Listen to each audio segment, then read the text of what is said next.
Hey, I'm Freddy Negrete, tattoo artist. Been tattooing 45 years. I currently work at Shamrock Tattoo in West Hollywood. 1973 is when I started with a machine in prison, so I might as well add that.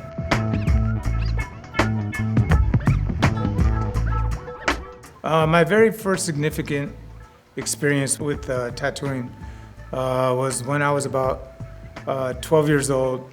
I ran away from home. I grew up in foster homes because my parents went to prison. I was a troubled youth. I ended up in juvenile hall and I was in this little cell, little tank, waiting to see the judge. And they brought this older kid. I was like 12, so they brought this older kid. He was like 16 or 17. He was a cholo gangster. And he had all these tattoos all over, you know, and I started asking him about his tattoos, and he was like, yeah, my homie did this, and my homie that got out of prison did this one, and I was just like obsessed. And I was like, how do you do it? And he goes, you get a needle and thread, you know, wrap the thread around the needle and melt it into a toothbrush and use India ink. And he goes, but girls' mascara works too, you know. This one was done with mascara. I got released, and I remember I pitched a tent in my bed, and I had a flashlight in there, and my sister's mascara and a sewing needle, and I did this little line right here. I was gonna write my name. That year, I ended up hand poking my whole arm up, you know, and so much so that my foster parents sent me to a psychologist, you know, because they thought I was going crazy. And not long after that, I joined a gang. I became the neighborhood tattooer. I felt I had something to prove, so I became the craziest homie, you know, and consequently, I was always locked up. Eventually, I got sent to youth authority, and when I was in youth authority, I got in trouble there. And they gave me 3 more years added to my time in the hole. It was for hardcore youth authority guys, you know, that started riots or stabbed somebody or got in big trouble, and they'd send them to Tracy prison for 90 days, and they'd do an observation on you. Then they took us back to Preston School of Industry, and in Preston School of Industry, it was the very first YA, and there's this big castle where they first housed the first kids that were in there, and it's like this haunted castle. And it was the next building they built was like this dungeon, you know, it was a lockup for that castle. The staff there, their policy was one of leniency. Okay, we'll let you guys get away with stuff as long as you don't kill each other. Just don't kill each other. We'll let you tattoo. We'll bring you pornography. We won't search your rooms. So it was probably the most unique situation in all of California prison system where the staff actually let us tattoo. And I remember we got the pattern, you know, the design of how to make a homemade tattoo machine from Susanville prison. And it was all like a blueprint of how to make this machine. So we started busting open all our tape players and making these homemade tattoo machines, and we got really good at it. I gotta say, I tattooed every day, all day. I even tattooed some of the staff members in there, you know. One morning they woke me up real early and they go, Freddy, you're going to board. I'm going to board? They wrote this report on how reformed I had become and what a great artist I was, and how certain, of course they didn't say tattooing, but how certain they were that I could do something different, you know, with my life. And they gave me a year time cut, you know. Within 2 years, I did get a job at a tattoo shop, Good Time Charlie's, with Jack Rudy and working for Ed Hardy. And I remember the very first convention that I went to was in Sacramento. That year I won Tattoo Artist of the Year, and I was tattooing somebody, and I heard, Fernando. Nobody calls me that, you know. I look up, and there's 4 of the staff members, you know, standing right there, and they're going, we knew you'd make it, you know, because the prison was right by there, you know. So that's something, that was a special feeling, you know. I really thank Jack Rudy because, you know, I didn't know anything about professional tattooing. You know, when I first went in there, to kind of try out for the job, they gave me a professional tattoo machine to tattoo with, and I took right to it. But I was so anxious and so wanting and willing to be a professional tattooer. I was gonna make this happen, and I loved using that machine. He really guided me for those first months, and year of me working there. When I first met Ed Hardy, that's funny, the first day Ed Hardy came down to meet us, so we wanted the shop all clean and everything all nice. We closed the shop, and, Ed Hardy was like a big baller, big tattoo baller, and he comes and he has Bob Roberts with him and this other girl, Jamie, that was working for him, and they're dressed all hip and stuff, I was like, these guys are cool. So at the same time, some of the guys I was in YA with came with some of the guys that get tattooed by Jack Rudy. So they knew this guy, that I was busted with. So they brought him to the shop, and I was like, oh yeah, these guys are cool. So I let him into the shop and introduced him to Ed and everything. And then all of a sudden, these gangsters start pounding on the window. Hey, open up! I want to get this tattoo. And they're all drunk and everything. I went to the door and I was like, dude, we're closed.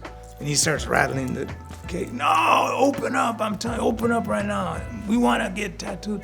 I go, dude, we're closed. I'm telling you, we're closed. So my friends in the tattoo shop went out the back door, and I was at the gate, the barred gate. And all of a sudden I seen them coming around like that.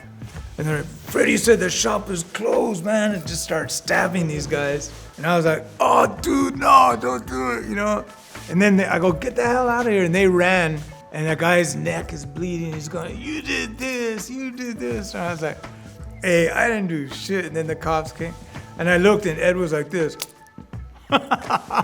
And Jack was like this, just another day at the job, kind of thing. That was a good first experience for my new boss there. So Jack helped me and taught me and everything. But then I started going to San Francisco with Ed, and I realized that this guy knows everything about tattooing. I love what Black and Gray Tattooing has done for the whole tattoo world, and it's certainly made its mark worldwide. From the very beginning, when we first started doing it, we were really pushing the envelope. It's just like people would see things in portraits and stuff and say, I didn't even know that could be done on skin. You see work all the time and you're like, well, I didn't even know that could be done on skin. So as long as we were always saying, well, I didn't even know, we're doing something right. I think, Black and Gray was definitely, like with the color realism and all those things, they could tip their hat to Black and Gray because, Black and Gray actually showed that tattooing could be far more artistic than what it was, and that doesn't take away from still the stylized art.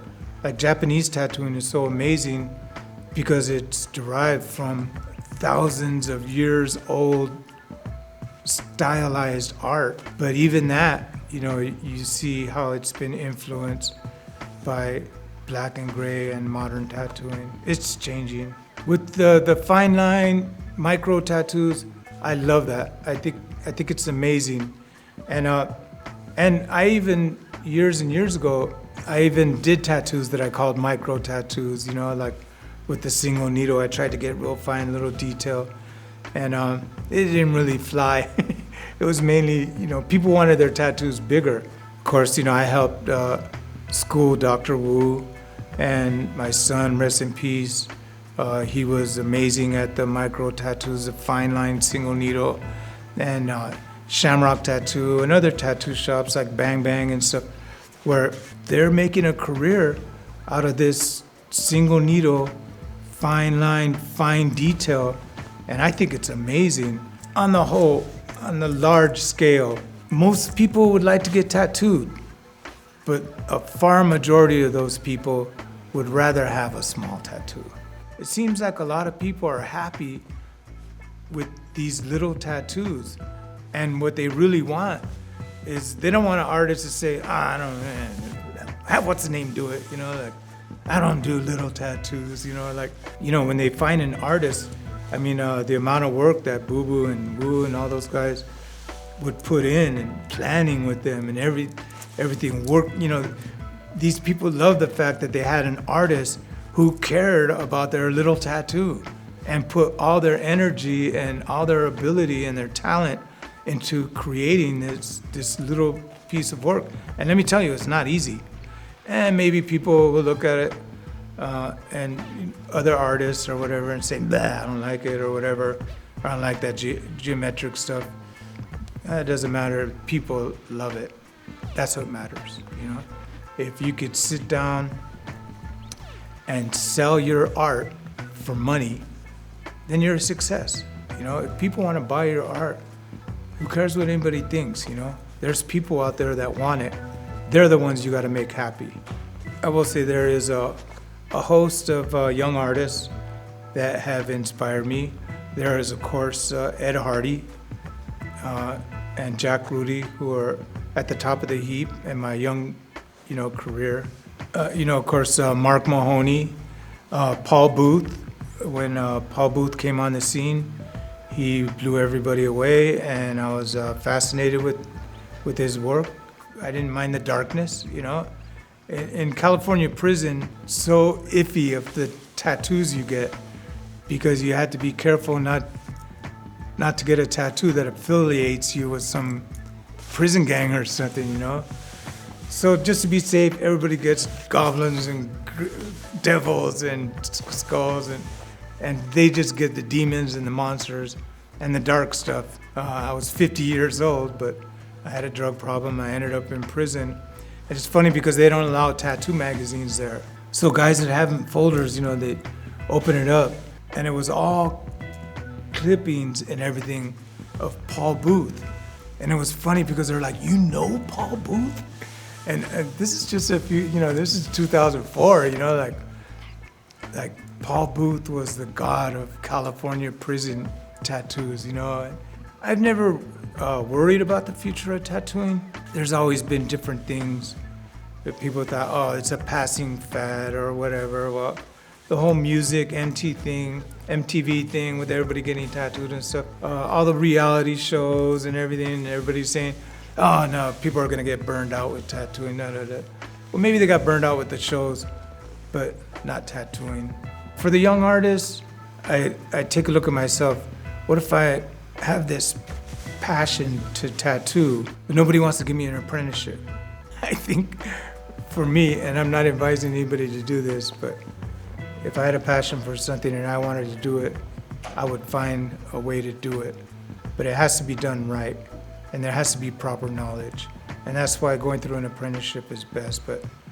And of course everybody's like, oh, there's too many shops, too many artists. Just pursue your dream, If you make it, you make it. If you don't, you don't. Next for me, I lost both my sons, my son Lorenzo, and my son Boo Boo Isaiah, who everybody knows as a great tattoo artist. So I'm a man of sorrows these days, but I found a way to exist kind of on two planes. On one plane, I'm in constant sorrow. On the other plane, I'm living my life. I'm doing what I have to do to survive. I'm doing and holding on to those things that I love and that are important to me. So I'm finding a way to just exist with those two planes. So if I could keep things the same and maybe do some traveling, focus on my work with my customers, and just try to live a happy life while in the midst of constant sorrow, I think I could do it.